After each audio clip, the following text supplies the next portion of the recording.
جان میلتون نابینا بود اما بهترین اثر جهانی را آفرید، یعنی بهشتی از دست رفته. بتخوون ناشنوا بود اما بهترین آهنگ‌های جاویدانه را به امروزیان به ارمغان آورد.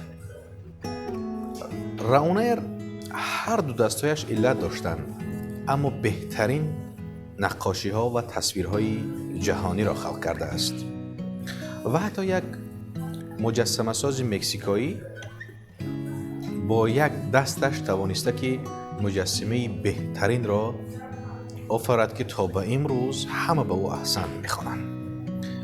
پس ای عزیزی که خودی حالا این نوار ما را میبینی، یعنی یک بار اندیشه کن که این نفرانی که من نامبر کردم همه نام خود را در تاریخ ثبت کردند، هرچند مشکلات زیادی داشتند، حتی معلولیت جسمی بودند، یکی ناشنوا بود، یکی نابینا بود و بهترین چیزها را خلق کردند و تو که ما را میبینی هیچ وقت نمیتوانی بهانه را پیش آری و حتی بهانه تراشی کنی.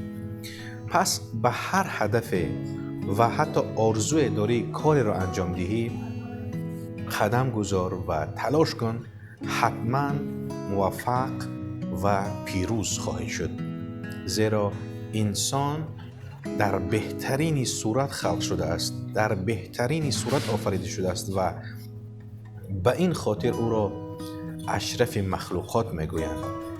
یعنی انسان قادر است در همه گونه حالت بهترین کارها را انجام دهد. تو هم توانی به بلندترین قله ها پرواز کنی و در بهترین صورت زندگی کنی، به شرطی که بهانه تراشی را کنار گذاری و به سوی هدفهایت قدم گذاری.